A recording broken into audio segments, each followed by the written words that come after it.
Some people believe in destiny. Others call it coincidence. But when two souls collide at exactly the right moment, does it really matter what we call it? This is the story of Adrian and Mason, two men who thought they had their lives figured out, till a single moment changed everything. This is a story about chance, choice, and the kind of love that reshapes who we are. Welcome to We Met by Chance. Then love changed us forever. The rain came without warning that Tuesday afternoon, transforming Seattle's downtown streets into rivers of reflected neon. Adrian Chen pressed himself against the brick wall of a coffee shop, watching his carefully styled hair deflate in the downpour. Of course he'd forgotten his umbrella.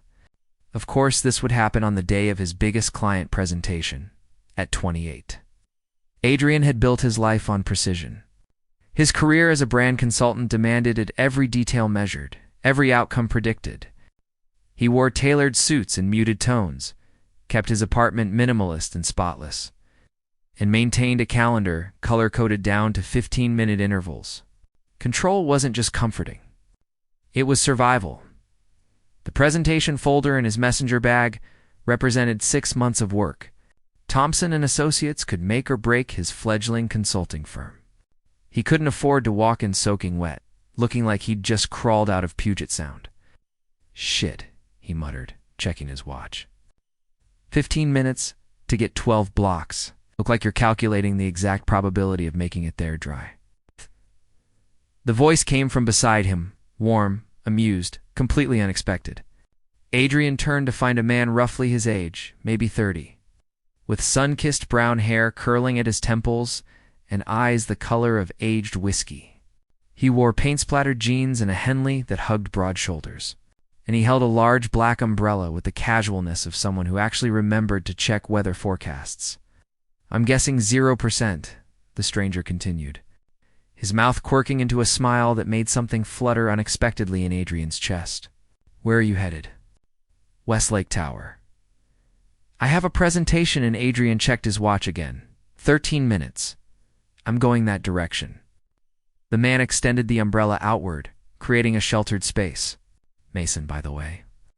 And before you start calculating whether accepting help from a stranger falls within your risk parameters, I promise I'm not a serial killer. Just a guy with an umbrella who appreciates a good panic face. But despite everything, the time pressure, the importance of the meeting, his general policy of maintaining professional boundaries with strangers, Adrian laughed. Actually laughed. That obvious? "You've checked your watch 4 times in 30 seconds. I'm Mason Reed, local artist and occasional knight in water-resistant armor." He gestured with the umbrella. "Shall we?"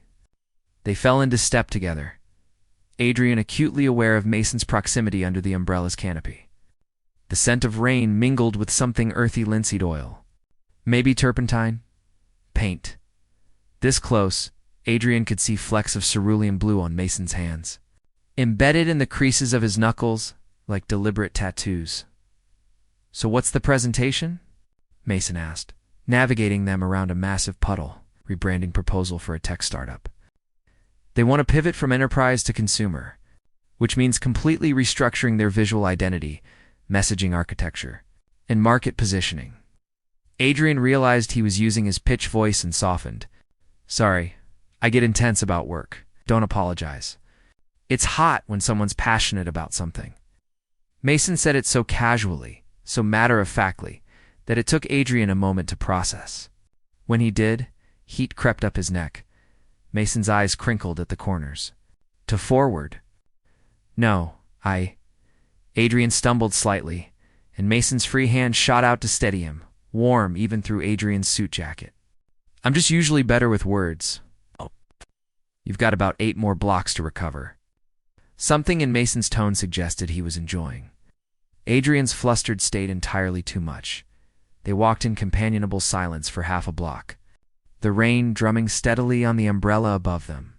Adrian found himself hyper-aware of every small adjustment Mason made to keep them both dry, the slight tilt when the wind shifted, the way he unconsciously moved closer when they passed a building with an overhang that disrupted the rain's angle. "What kind of art do you do?" Adrian asked, genuinely curious now. "Mixed media mostly. I have a studio in Capitol Hill. Right now, I'm working on a series about urban transformation, how cities change people, and people change cities. Lots of layered textures, found objects, architectural elements. Actually, you might find it interesting. It's kind of about rebranding, too, in a way. How we reinvent spaces, reinvent ourselves. Adrian glanced at him, struck by the thoughtfulness behind the words. He'd expected a more surface-level answer, maybe some art school jargon. Instead, Mason spoke with the same kind of precision Adrian brought to his own work, just applied to an entirely different medium. I'd like to see it sometime, Adrian said, then immediately wondered if that was too forward, too presumptuous. Yeah. Mason's face lit up with genuine pleasure. I'm actually having a showing next Friday at Vermilion Gallery. It's a small thing, but there'll be wine and pretentious conversations about the death of representational art. You should come. It reached Westlake Tower. Adrian could see the gleaming glass doors, the lobby beyond. 5 minutes to spare. He should thank Mason. Get his number, maybe. Rush inside to compose himself before the presentation. Instead, he stood there, reluctant to step out from under the umbrella. From this unexpected pocket of warmth in his carefully scheduled day. I don't even know your last name, Adrian said. Chen, Adrian Chen. He pulled out his phone. Can I? Mason was already offering his own phone, open to a new contact screen. Their fingers brushed as they exchanged devices. Adrian tried to ignore the small electric thrill of that brief touch, the way Mason's handwriting bold. Slightly chaotic looked on his contact screen. Go kill that presentation. Adrian Chen, Mason said, and there was something in his voice. In the way he said Adrian's name, that made it feel significant. Like a promise. Adrian walked into Westlake Tower. With wet shoes and something lighter in his chest than he'd carried in months, he didn't realize until he was in the elevator, riding up to the 23rd floor, that he was smiling. The presentation went flawlessly. Thompson himself called it exactly the fresh perspective we needed. Adrian should have been elated. Instead, he spent the celebratory drinks afterward, thinking about paint-stained hands and whiskey-colored eyes. His phone buzzed as he was leaving the restaurant. Unknown. A number. So, did you survive? Still have your job? Mason Adrian smiled at his screen like a teenager. Adrian survived. Thrived, actually. Thank you for the rescue, Mason. My pleasure. Literally. Watching you stress calculate in the rain was adorable. Adrian, adorable. Mason, like a very serious, very handsome robot learning emotions for the first time. Adrian laughed out loud on the street corner, earning a curious look from a passing couple. Adrian. I'm not sure whether to be flattered or insulted. Mason, definitely flattered. I like serious and handsome. And apparently, I like you. Adrian's heart did something complicated in his chest. He stood there, phone in hand, rain-damp and disheveled, feeling more alive than he had in months. This wasn't part of his plan. Mason wasn't part of his plan. But standing there with his phone glowing in the gathering dusk, Adrian realized he didn't care. Adrian, coffee tomorrow. Mason, thought you'd never ask. There's a place in Capitol Hill called Vivacia. 10 a.m.? Adrian, it's a date. The moment Adrian hit send, he second-guessed himself. Was it too presumptuous to call it a date? Should he have been more casual? More Mason? Yeah, it is. Adrian grinned at his phone all the way home. That night, lying in his precisely made bed in his precisely organized apartment, Adrian couldn't sleep. He kept replaying the afternoon Mason's laugh, the casual intimacy of sharing an umbrella, the way something had shifted in the air between them. He'd dated, of course. A string of pleasant, forgettable men who checked boxes on his mental compatibility list. Nice guys with stable careers and aligned 5-year plans. Relationships that made sense on paper, but never quite clicked in reality. Mason didn't make sense on paper. An artist, probably inconsistent income, irregular schedule, creative chaos. Everything Adrian had trained himself to avoid. But there was something about the way Mason had looked at him, really seen him. That made Adrian's carefully constructed walls feel suddenly inadequate. His phone buzzed on the nightstand. Mason, can't sleep. Keep thinking about you. Is that weird to admit? Adrian, not weird. I'm thinking about you too. Mason, good. Then I'm going to confess something. I lied earlier. Adrian's stomach dropped. Mason, I wasn't actually going to Westlake Tower. I was going to my studio. But you looked so worried and so beautiful, and I wanted an excuse to walk with you. So I lied. Sorry. Adrian stared at his phone, processing. Mason had gone out of his way, literally changed direction, just to help a stranger in the rain. Adrian, not sure whether to be flattered or concerned about your navigational decision-making. Mason, definitely flattered. Again, I have excellent judgment. You'll see. Adrian, confident. Mason, only about things that matter. See you tomorrow, Adrian Chen. Adrian fell asleep with his phone still in his hand, smile on his face, and for once, no anxiety about tomorrow's schedule. Tomorrow held something his carefully planned life had been missing. Possibility. Adrian arrived at Café Vivace 7 minutes. Early old. Habitsan immediately spotted Mason through the window. He was already there, seated at a corner table, sketching in a worn notebook. Morning light caught the angles of his face, turned his hair gold at the edges. He looked up as Adrian entered, and his entire face transformed with a smile that made Adrian's carefully prepared conversation starters evaporate. You're early, Mason said, standing.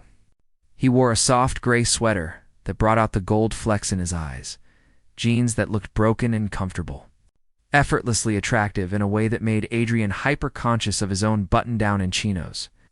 You're earlier, Adrian countered. Wanted to grab the good table, and I've been awake since 5 anyway. Ours were either nocturnal or aggressively morning people. There's no middle ground. Mason pulled out Adrian's chair with old-fashioned courtesy that felt completely natural. What's your coffee order? Let me guess something precise. Exact temperature specified.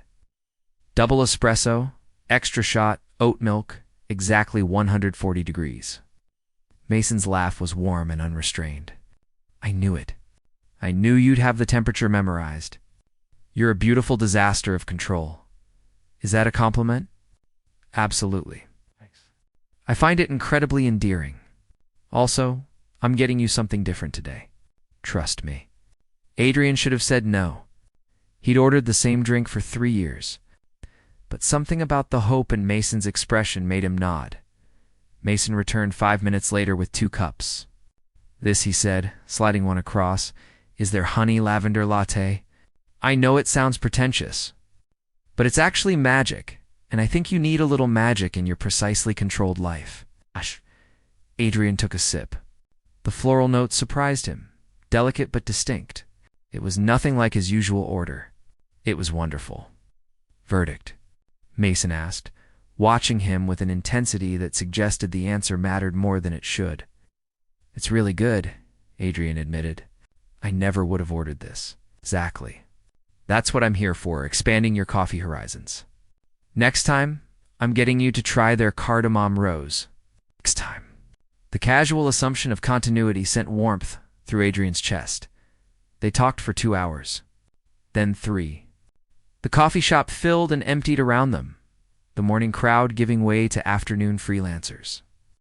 Mason told stories with his whole body, hands sketching pictures in the air, expressions shifting like weather. He'd grown up in Portland, studied art in San Francisco. Moved to Seattle 5 years ago for a relationship that hadn't worked out. He wanted me to be more stable, Mason said. Fingers wrapped around his 3rd cup of coffee. Get a teaching job, regular hours, steady income. And I tried. I really did. But it felt like suffocating. Like someone was asking me to be a smaller version of myself. He paused, studying Adrian's face. That probably sounds melodramatic. No, Adrian said quietly. It sounds honest. What about you? Where's Adrian Chen from before he became Seattle's most stressed-out brand consultant? Adrian laughed despite himself. San Francisco, actually. Maybe we crossed paths. He stirred his latte, considering how much to share. I came out young, 15. My parents, they weren't great about it. Very traditional. They came around eventually, mostly. But I think I spent years trying to prove I could still be the successful, put-together son they wanted. Perfect grades, perfect career, perfect life. Perfect is exhausting, Mason said gently. Yeah, it really is. Mason reached across the table, fingers brushing Adrian's knuckles. Not quite holding hands, but close. Intentional.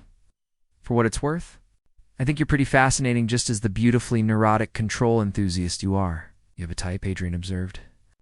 But he didn't pull his hand away, apparently. Though you're the first beautifully neurotic control enthusiast who makes my chest do weird things when he smiles. Adrian did smile then, helplessly. Your chest does weird things, catastrophic things, medical mystery things. I'm basically dying here, Chen. They left the coffee shop as the afternoon shifted toward evening, neither quite ready to say goodbye. Mason suggested a walk through Volunteer Park, and Adrian, who had a client call scheduled, who should have been preparing, said yes without hesitation. The park was golden with late fall light. They walked the reservoir path, conversation flowing easily now, punctuated by comfortable silences. Mason pointed out architectural details Adrian had never noticed. The way certain buildings caught the light. The patterns in the way trees had been planted decades ago. You see the world differently, Adrian said. Everyone does. I just pay attention to different things. Like Mason stopped walking, turned to face Adrian fully, like the way you bite your lower lip when you're thinking. Or how you laugh with your whole chest when something really surprises you. Or the fact that you've been fighting the urge to check your phone for the last 20 minutes? Adrian flushed. I have a call, I know. And you're here anyway. Mason stepped closer, close enough that Adrian could see the paint still embedded in the creases of his hands. That's kind of amazing, actually. You choosing this? Choosing to be here, Mason. Adrian's voice came out rough. I really want to kiss you right now, Mason said, and Adrian's heart stopped. But I also want to do this right. So I'm going to take you to dinner tomorrow instead. Somewhere nice. Somewhere that requires you to wear that gray suit I'm betting you have hanging in your closet. How do you know I have a gray suit? Because you're you. So tomorrow. 7. Adrian should think about this. Consider the implications, the complications, the ways this could derail his carefully structured life. Instead, he heard himself say, "Text me the address." Mason's smile could have powered the entire city. Go make your phone call, Adrian Chen, and think about me while you do it. He walked away before Adrian could respond, leaving him standing on the reservoir path with sunset painting the sky pink and gold, and something wild and terrifying and wonderful blooming in his chest. The next 24 hours stretched impossibly. Adrian went through his workday on autopilot, his mind elsewhere. His assistant asked 3 times if he was feeling okay. Couldn't focus on client emails, couldn't concentrate on the brand guidelines he was supposed to be reviewing. His phone lit up throughout the day with messages from Mason, photos of his studio in progress, funny sign he'd seen on a bus, a selfie with paint in his hair, and a caption that read, "The art is fighting back today." Adrian found himself smiling at his desk like an idiot, and he didn't care. Mason, what are you wearing tomorrow? Adrian, you said gray suit. Are you actually psychic? Mason, no, just observant and hopeful. I've been fantasizing about you in that suit for exactly 24 hours now. Adrian's face heated. He looked around his empty office, then typed, "How detailed are these fantasies?" Mason, extremely, involving buttons. And maybe a very thorough exploration of whether you're as controlled everywhere as you pretend to be. Adrian, I should be working. Mason, are you? Adrian, no, I'm thinking about you. Mason, good. Keep doing that. See you tomorrow, beautiful. Adrian left work early for the first time in his professional life. He stood in front of his closet at 6:15 p.m. the next evening, gray suit laid out on his bed, feeling absurdly nervous. He'd been on dates before. Many dates. It shouldn't feel different, but it was different. Everything about Mason felt different, the way he looked at Adrian like he was something fascinating rather than something to be figured out. The easy intimacy of their conversations, the crackling tension underneath every interaction. His phone buzzed. Mason, Outside whenever you're ready. No rush. Well, actually, maybe a little rush. I'm nervous as hell and trying to play it cool. Adrian looked out his window. Mason stood beside a vintage motorcycle wearing dark jeans and a leather jacket that should have looked try-hard, but somehow just looked right. He was pacing slightly, running his hand through his hair in a gesture Adrian was learning meant he was anxious. Something tender and fierce expanded in Adrian's chest. This beautiful, confident man was nervous to see him. Adrian grabbed his jacket and headed down. Mason turned as Adrian emerged from his building, and his expression went from nervous to stunned. Jesus, he breathed. You're wearing the suit. Requested it, Adrian said, trying for casual and landing somewhere near breathless. Close. Mason looked devastating, the leather jacket emphasizing his shoulders. Dark Henley underneath, the slight scruff on his jaw that hadn't been there yesterday. I just didn't expect. Mason stopped, swallowed. You look incredible, like illegally good. I might crash this bike just from distraction. Adrian gestured at the motorcycle. This is how we're getting there? Too much? I can call a car. No. Adrian surprised himself. No, this is show me how. Mason's grin was brilliant.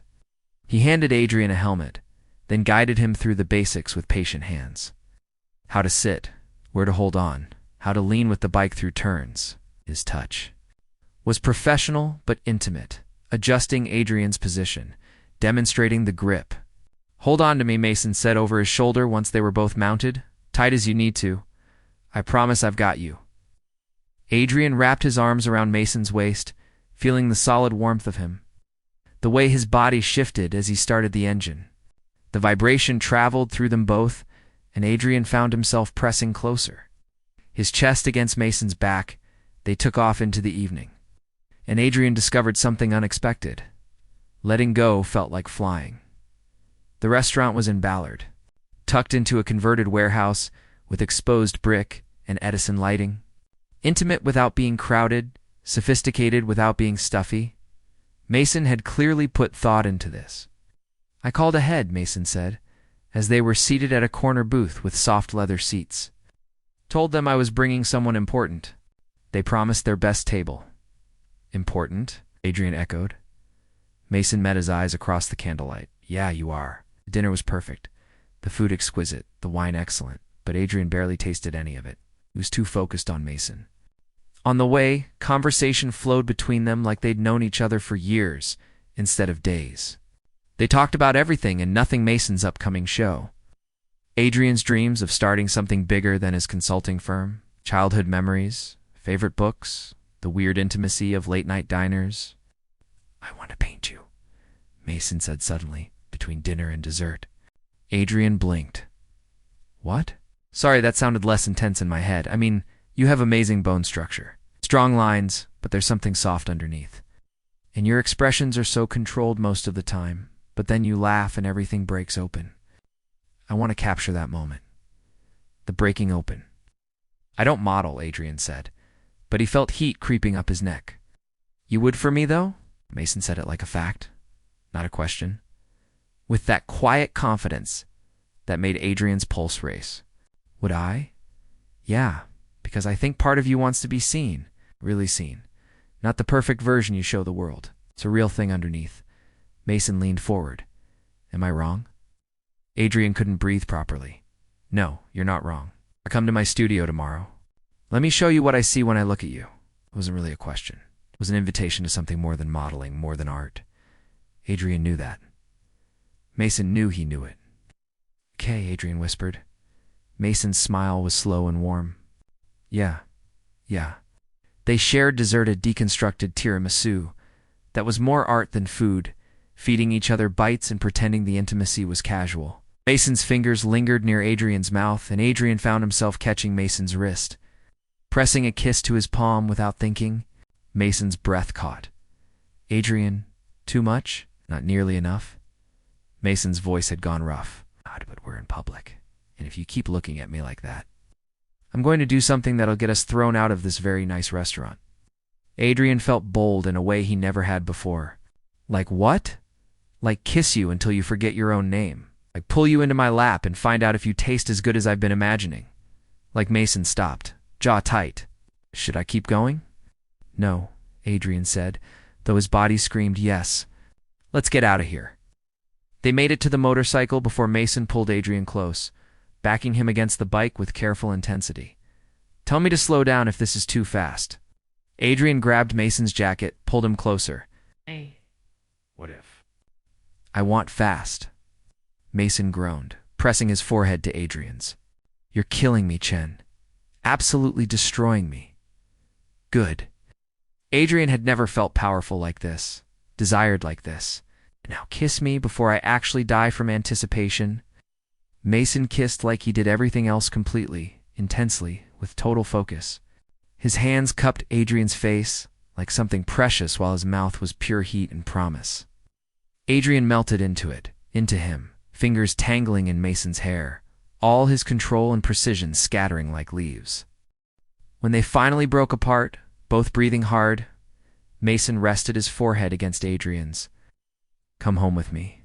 Not for I mean if you want, but that's not fuck. I'm usually better with words. Mason. Adrian laughed breathlessly. Take me to your studio. Show me what you see. Mason's studio was in a converted warehouse in Capitol Hill, all exposed brick and massive windows. Canvases lined the walls, landscapes layered with texture, color, memory. They were stunning, visceral, alive, but Adrian barely saw them. He was too focused on the way Mason moved through the space, lighting lamps, putting on soft music. Clearly nervous now that they were here. This is where I spend most of my time, Mason said, gesturing around. It's messy. I'm messy. Fair warning. I like your mess, Adrian said truthfully. The studio felt alive in a way his pristine apartment never had. Real Mason approached slowly, giving Adrian space to retreat. I meant it. About painting you. About seeing you, can I? Adrian nodded, not trusting his voice. Just sit there. Mason gestured to a worn leather chair by the window. Be yourself. Think about whatever you want. I just want to sketch you. Adrian sat. Mason settled on a stool with a sketch pad, charcoal in hand. For long minutes, the only sound was the scratch of charcoal on paper. The distant noise of the city outside. Adrian watched Mason work, the intense focus in his eyes. The sure movement of his hands, the small smile playing at his lips. Being looked at like this, studied like this, should have felt invasive.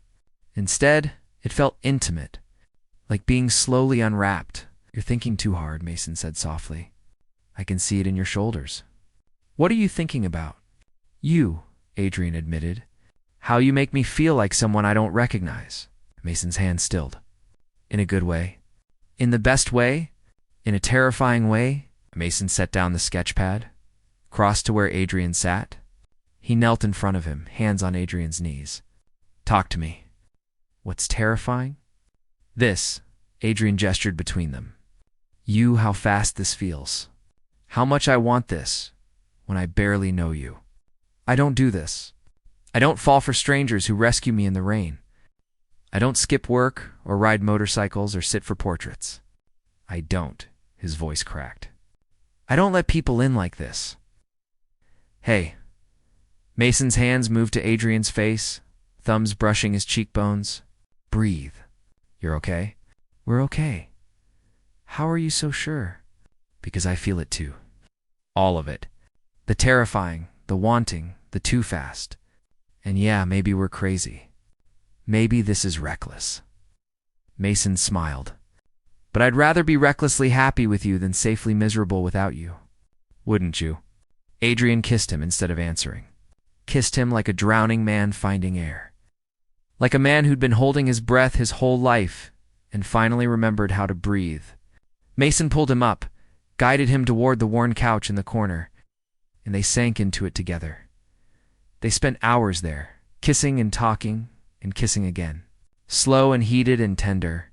Mason mapped Adrian's face with artist hands, traced the lines of his jaw, the curve of his lips. Adrian discovered the sensitive spot below Mason's ear, where he shivered when Adrian's fingers traced his spine. They didn't have sex not that night, but they learned each other in other ways. How Adrian liked to be held firmly, like something solid. How Mason needed words, reassurance, to hear what Adrian was feeling. How they fit together on that couch, like puzzle pieces, Adrian's head on Mason's chest. Listening to his heartbeat slow and steady. Mason murmured into Adrian's hair as Dawn started painting the windows pink. Don't go yet. Adrian, who had never stayed over on a first date, who always had somewhere to be, somewhere more important, tightened his arms around Mason. The next 2 weeks were a blur of stolen moments and careful adjustments. Adrian brought organization to Mason's chaotic schedule, helping him prep for the gallery show. Mason dragged Adrian away from his desk for impromptu lunch dates and sunset walks. They negotiated their differences, Adrian's need for structure, Mason's creative spontaneity, and found unexpected harmony in the spaces between.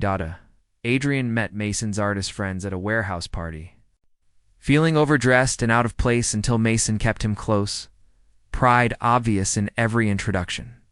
Mason sat through a client dinner with Adrian, charming everyone with stories and genuine interest, making Adrian fall even harder. You're good at my world, Adrian said afterward. Walking hand in hand through Pioneer Square. I'm good at any world that has you in it, Mason replied, and Adrian stopped right there on the street to kiss him breathless. Gallery opening night arrived. Adrian wore his gray suit, Mason's favorite tan, helped with last-minute details. The space filled with collectors, critics, curious onlookers. Adrian watched Mason in his element, passionate and articulate, and felt something profound settle in his chest. This was what being in love felt like, near the back of the gallery. Mason had hung one piece, not for sale. A portrait, charcoal and acrylic, of a man in a gray suit. But the man's expression was unguarded, open, laughing, beautiful in his vulnerability. Adrian stared at his own face, captured in Mason's hand, seeing himself the way Mason saw him. Not perfect, not controlled, real. That's my favorite, Mason said, appearing at his elbow. That's you, the real you, the one you let me see. I look happy, Adrian said quietly. Aren't you? Adrian turned to face him, there in the gallery surrounded by people, and let every wall drop. I'm in love with you.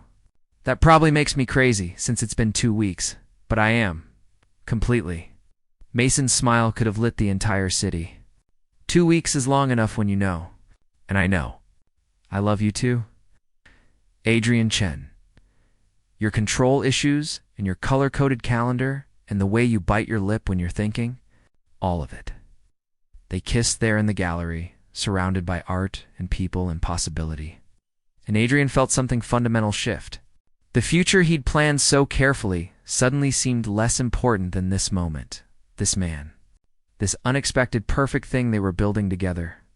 6 months later, Adrian's their apartment now, was a study in compromise. Adrian's minimalist aesthetic met Mason's creative chaos in unexpected harmony. Sketches hung on pristine walls. Mason's paint supplies had their designated corner, organized by Adrian's careful hand. The calendar was still color-coded, but now it included blocks for spontaneous adventure and lazy morning. Adrian had taken on a new business partner, freeing up time. Mason had gotten a commission for a major downtown installation. They were building something together, not just a relationship, but actual lives that fit. I'm thinking about the bedroom, Mason said one Sunday morning, sprawled across Adrian's chest. That wall by the window. I want to paint something there. On our wall. Adrian asked, amused. 6 months ago, this would have given him hives. Our wall, Mason confirmed, grinning.